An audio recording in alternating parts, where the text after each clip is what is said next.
What's up, guys? We are back with another review, taking a look at another third-party unlicensed figure, and quite possibly one of my most anticipated figures for the entire year, regardless of who makes it. This is the Hero Toys Demon Hunter. They're totally not Illidan Stormrage from World of Warcraft, from WARCRAFT 3, and this is, something I've really been looking forward to ever since we saw those original images. It just looked, well, perfect, so I had to get him. World of Warcraft was, for better or worse, a really big part of my life for a while, and this is easily one of my favorite characters from all of Warcraft. You know, he's one of the most iconic characters in the game, so I was really curious to check him out, and I'm very, very excited that he is here. Now, as far as packaging goes, nothing too crazy on this one. It's a standard sort of blank box with a slipcover on it, so you get some vaguely World of Warcraft style artwork on it. So you've got this shot of what sort of looks like a demonic emblem or sigil with Illidan's head and like the warglaives in there, sort of. And then the back of the box just gives you sort of like this energy sort of visage of Illidan with the Hero Toys logo, which makes sense. It's unlicensed. You're not going to see a bunch of branding and stuff all over it anyway. So yeah, let's do it. Let's pull him out and take a look. And here we go, out of the package, our Hero Toys Totally Not Illidan Stormrage from Warcraft 3, from World of Warcraft. And, you know, for lack of a better way to say it right out the gate, and I really would like you to keep watching this video, this may be the best damn third-party figure I have ever handled. And I'll say that with a grain of salt because I don't get too crazy into third-party stuff. But there's nothing about this figure that seems third-party outside of, you know, him not being overtly called Illidan Stormrage. This thing looks like something that should be fully licensed, something that should be sold everywhere. It is impressive, to say the least, and it is more or less exactly everything I wanted out of an Illidan figure. So let's see what he can do, see how he moves around. There is a lot of articulation crammed into this figure, and it's just so nice. That's the easy way to say it. It's so nice. So we've got a head that can look up a little bit. He's got a lot of hair, so unsurprisingly that does get in the way. But to counteract that, he can look down perfectly. You do have really good tilt side to side. You've got rotation. Arms are going to go out at the shoulders. They swivel, of course. You've got your swivel there. We've got a butterfly joint. You've got a bicep swivel. Double jointed elbows give you really good range. We've got our hinges. We've got rotation at the wrist. Torso is really nicely done, so it's a diaphragm swivel, and it's a ball peg waist, so he goes backwards really far. He also goes forwards really far. He tilts side to side really, really well. Swivels up top, swivels at the waist also. Legs do have soft goods on them. He's got pants, so that does hinder him slightly, but maybe not as much as you might have expected. I thought it was going to be a problem, and it's really not. So they go out about that far. He's got squeaky legs. Watch out. They kick forward all the way. There is a thigh cut up there. The knees are double jointed, but hidden really well by the pants, so you really don't ever see them, so that's nice. And then he is, of course, you know, a hoofed digitigrade type of character, so he has that second knee. These are ratcheted, so they go up and down. They do have, it's not exactly a rocker because of the angle that it's sculpted at. It's more like a swivel. So you've got that, but that works really well, and it's sturdy. I've not had any issues with him falling over, even with the wings, and we'll get to those here in a minute once we finish this. But there's more articulation down at the hooves. It's kind of minimal, and it's hard to show, but there is a hinge, and there is a rocker in here too. So your actual rock action, back and forth, side to side, is going to come through on the hooves. It's not perfect, and it's the one area that definitely leaves me wanting a little more, but he has it enough to get him into some decent poses. He is a little bit tricky at first to kind of figure out how you're going to pose him, but once you get him in hand and get everything on him, I think he moves exceptionally well, and again, even with the wings, he does have some incredible and impressive articulation and balance. Now, beyond the base body, I do want to talk about the wings also, and I kept them off just by virtue of the fact that it does make him a little bit harder to handle and kind of pose on camera. But the wings on him now gives you an idea of what he looks like overall, and they are articulated, of course. So they do peg into the back, they swivel, they hinge in and out, and they're ratcheted, so you can keep them, you know, fully extended backwards. And they also hinge outward so the wings can extend. So there is a lot of plastic there. There is a lot of wing, and there is additional articulation within them. Granted, they are going to pose, no pun intended, some additional problems when you balance him because they are big. They're not super heavy, but they are big, so you can see they just pop in and out. But overall, I think they absolutely work really well. And I do like the fact that they do extend and they close a little bit. They're still really big even when they're fully closed, but they work well. They seem to hold in place nicely. And once you get the finer points of articulating him and moving him down, balancing him doesn't become all that much of a chore anymore. Now, beyond the articulation, because of course a big focus for me with, well, most figures, right, is how they look. And the overall accuracy, I guess, is the best way to describe what I really look for, is stuff that looks like, you know, the cartoon or the video game or the source material, whatever it is, the comic books.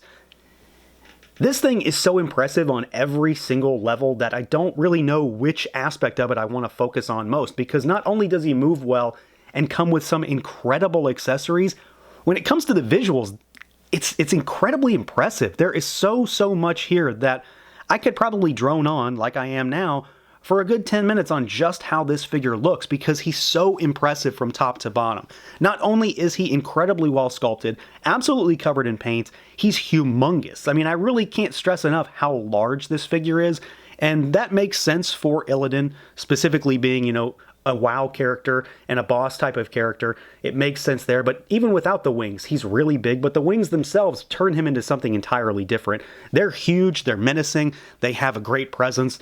They obviously, you know, go along with his demonic form, so that's important there. You don't have to use them, but you can if you want. They have tons of sculpt, tons of paint on them. They are solid, they stay in place, which I think is probably one of the most impressive aspects of them, is that they stay in place and they're not really doing anything to bring him down. But overall, the figure itself is just truly well done. It's really well engineered, it's incredibly solid, but it also just looks amazing. This is Illidan in your hand, and that's what I wanted out of this. It's so much more exciting in hand than I had hoped for, and I've said this a few times, you know, on social media and things like that. I've had a really hard time getting excited about a lot of toys this year, and this thing has not left my hand pretty much in the last 5 days since I got him. It's been nothing but me just messing around with him. I've really enjoyed this figure from pretty much every way. He looks great, he's sculpted really well, the paint on him is good. I love the soft goods, I'm really happy with them. I think they look great and they also work really well. They allow him to be more mobile than if he had sculpted pants for sure. But we've also got little details that either I had forgotten about or maybe I just didn't really know. So he has lights, which we'll talk about when we get to the accessories, and all of his fell tattoos, the green marks on him, they glow in the dark, which look absolutely amazing. I'm going to suggest that you hit him with a black light when you want to do that to really get him going.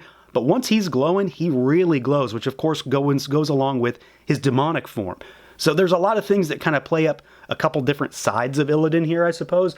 But the green looks great on its own, but when it lights up in conjunction with the eyes lighting up, it's something special. I'm really happy with it, and it just looks tremendous. I'm so pleased with this figure. And if anything, it makes me a little bit annoyed that we don't have WoW figures like this from an actual, you know, legit company. You know, whoever Hero Toys is should be incredibly proud of what they made here. And I don't know that I've ever said that once before in a review. They should be proud of this figure. It's so well done. It looks great. It moves well. And if anything, it may be just one of the most fun figures I've handled this entire year. The head sculpt is tremendous. I love the tattoos on the head. I love the hair. There's even paint and wash up there. The horns look really well done. They're big and bulky and menacing. But again, great sculpt, great paint. Just like everything else on this figure, everything is truly well done from start to finish. From pretty much accuracy standpoint, this thing is as close as you're ever going to get to an Illidan figure in your hand, ever probably, right? Based on the way the WoW license seems to go for toys, you're never going to get anything better. And really, I'm not sure that there's much room to improve on this. It's well put together, it's solid, it's big, it's chunky, sculpted well, painted really well, soft goods, the whole deal. It's a really awesome looking figure, even if you take away all of the accessories we have to talk about and how well he moves. Now for some size comparisons, let's run a few different lines through. So we've got Illidan, of course, in the middle. We've got a Figuarts here on the left. This is Super Saiyan 4 Goku. We've got a Super 7 Ultimates on the right. Thundercats Mongor. Let's pull Goku aside, and here is a Savage Crucible figure. There's the Royal Guard. Let's take Mongor aside. Let's do Allegiance. Of course, we have to do Allegiance. There is my all-grown-up Thistlethorn. Let's pull this guy aside, and here is Marvel Legends, there's X-Men 97 Bishop. And then let's do one more. Let's do another third party, well, yeah, not licensed kind of stuff. Here is the recent Axie Toys Ceratosaurus Leader, the large roof. So, this guy is really big. Illidan is very large. He's not super, super massive or anything, but he's big and bulky. He's hefty. And then, of course, when you have the wings on him, he has, well, not only an incredible shelf presence, but just a tremendous amount of width. And he's going to take up a lot of space. Now, as far as accessories goes, Illidan has a pretty solid spread. There are a couple things I would have maybe liked to have seen, but I don't truly think they're missing, so to speak, with this guy. So to start with, we do get some extra hands. He has 6 total, so you've got a set of gripping hands on him in the box. You get a set of relaxed, just sort of open palm hands. And then you get a set of grasping, clawing style hands. No fists. I would have kind of liked to have seen fists, but again, I don't know that that's truly necessary for him. He doesn't include an extra head sculpt either, so he's going to be perpetually pissed off, which of course, that does track for him. But it goes along with this. So this is the Skull of Gul'dan, and this is a very important accessory piece for him in the lore. And it's also how you turn the lights on that are in his head. So you put it up next to his face, the lights are going to come on, and you'll be able to see his eyes glow, which I think is a really cool feature. It's very important for him as far as his appearance goes, and it goes along with the fact that the fell tattoos are going to glow also. So when you get him in the dark and he's turned on, he looks terrific. I'm very happy with that. Not to mention the fact that just having this is really important anyway, but it's kind of cool that they made it so that, it works to turn him on. He also includes a few other things before we get to the amazing weapons he's holding. So we also get these, and I don't know that I'm ever truly going to use them, but these fill the holes in his back for his wings. If you want to have him wingless and have him look clean, you get 2 plugs to put in his back. We also get, these sort of fell flame accessory that he can hold. So it's just clear green translucent plastic, but I'm always a fan of that. We get this little fell Voidwalker minion also, which is cool. He does have a little bit of articulation, like the arms swivel, and he also lights up. So the same idea here, you pop the skull underneath him, and he's got a yellow and a green light in there, which in the light, it's kind of hard to see, but when he's in dark, it works really, really nicely. So this thing's kind of a cool little bonus guy. A little buddy to go along with him, which I'm always a big fan of. So that's kind of cool. And it's very much worth noting is that he includes batteries for all of this. So you don't have to go find some really weird button cell batteries. They're all in the box. He also includes this, which this is the memento of Tyrande. This is an item that he drops in the game in the Black Temple raid. So it's just a little flower, and this is the in-game icon for that item. I think it was a trinket in the game in Burning Crusade. So you get that, which is very important again for him and his lore. And then, most importantly, we get, honestly, some of the coolest looking weapon accessories I've seen in a very long time. We get the all-important Warglaives of Azzinoth, the Twin Blades of Azzinoth. And these are just tremendous. These also glow in the dark, so the green will glow, and it shines really well. But the paint, the sculpt, the size, they're very impressive. I'm very curious to try these with other figures just to see how they look, because I've got the old NECA Illidan, and I use those Warglaives with other figures pretty frequently. But these are something else. They're big, they're bulky, tons of sculpt, tons of paint, very metallic, very shiny. And, honestly, some of the most iconic weapons in all of Warcraft in general. You've got these, and you've got things, like, say Frostmourne and stuff like that, or the Ashbringer, stuff like that. These are some of the most important and iconic weapons. I'm really happy with how these turned out. So he doesn't necessarily include like a mountain of accessories, but pretty much everything this guy comes with is really well done and very much important and focused on him as a character. So I think it's pretty obvious. I absolutely love this figure. I will go as far as to say right now that I think this is probably my favorite figure of 2024 so far.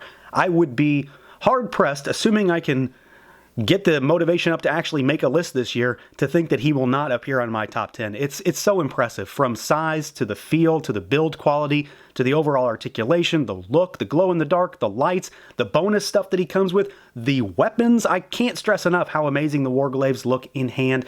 It's just an impressive action figure. I've wanted something like this for years and years and years. WoW was a big part of my life for way too long, and I really like Illidan as a character. I also love the design, and to see it translated into figure form so well, is really exciting. And again, I've had kind of a hard time getting really excited about a lot of stuff this year, but this figure has definitely brought that out of me a bit because it's so much fun to handle. And if anything, it's going to be one of the coolest looking figures on your shelf, whether you give a damn about World of Warcraft or not. So that's going to do it for this look at the Hero Toys Illidan Stormrage. Let me know what you guys think. Feel free to like, comment, subscribe, and share. And until next time.